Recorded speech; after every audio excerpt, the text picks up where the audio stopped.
maybe just talk from your perspective for a moment, Mike, because dreaming the way that you do, believing the way that you do, Natalie has played such a massive role in this story. Once again, maybe not everyone understands just to the level of her commitment and her support, and really, I think her discernment, her wisdom, her discipline. She's up here bragging on you, but I know this woman, and I know her relationship with the Lord. Maybe just talk about that from your angle, because this book is going to people, but there's been people that have helped bring this message out of you. Well, again, community is more important than anything you have in your life.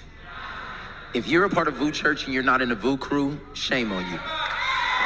Now, he won't ever say that, but you'll never actually get it until you get planted in the right soil. If we put a seed on this table, it's not going to produce anything. But it can accidentally fall in some dirt. And it's going to produce. When I talked to my wife, and the conference we were at when I met you, the only reason I was there is because I woke her up at 2 a.m. after watching Elevation's documentary called How We Changed the World at 2 in the morning, was so inspired. And I said, we're going to Elevation Church, and we're going to this C3 conference that they talked about going to. And then make her watch it with me at 2 a.m. Really? He watched it. I mean, my faith is stirring because there was. You watched it like 5 times every night for like a month. I just watched it because faith was being stirred up in me, like that a group of people could just get together and get a word from God, and they could change the world and be in an arena. And I'm seeing them rent out an arena 5 years into ministry, not knowing we would buy one 5 years into ministry. But I didn't know that. My faith was just stirring.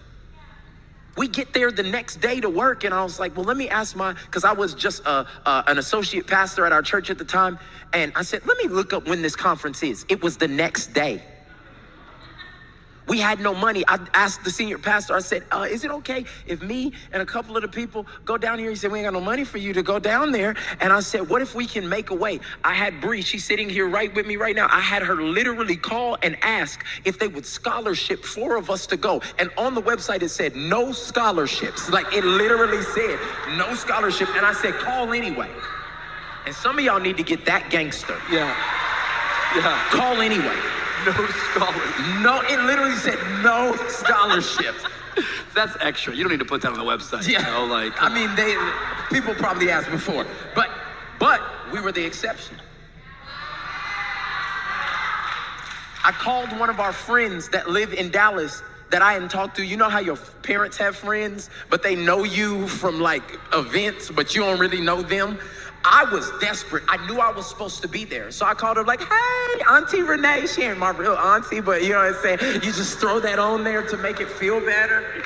I was like, can me and 4 random people come stay in your house? She said, yes. We got a rental car. We go up there. I meet you. Years later, we're sitting here doing this. Now, I say all of that to say that when I woke her up, she could have poisoned my faith or propelled it. And my question to you is, the people that you call besties, friends, are they telling you why it can't work and it doesn't take all of that and this is too much?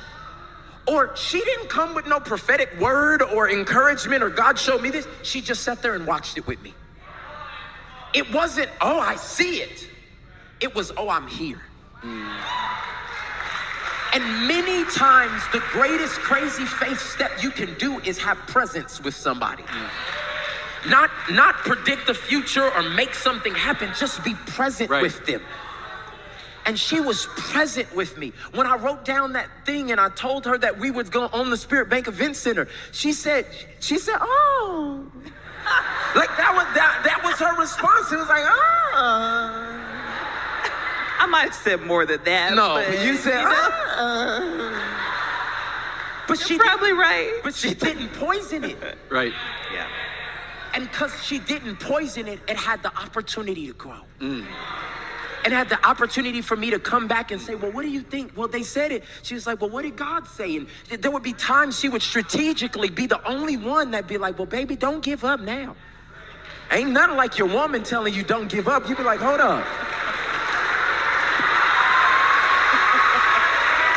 Hold on, go again. Do it one more time.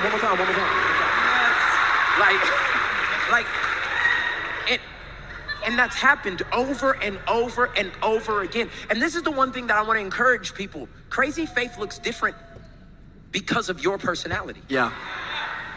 You can have crazy faith and not be jumping around the stage and loud and saying, I got the keys.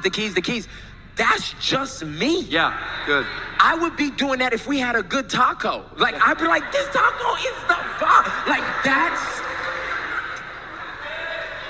that's just me. Yeah. But crazy faith in your personality, your packaging, and your demeanor is still crazy. You might just be able to, God did it. And that's the same thing as me saying, I got the keys. It doesn't have to match velocity. Very good. Me and her crazy faith don't match the same velocity. Very good.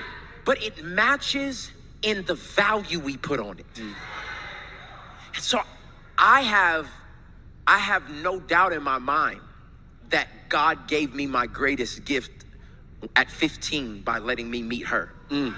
Because he saw my purpose and my future, and he knew that I would need somebody that would propel me and not poison me.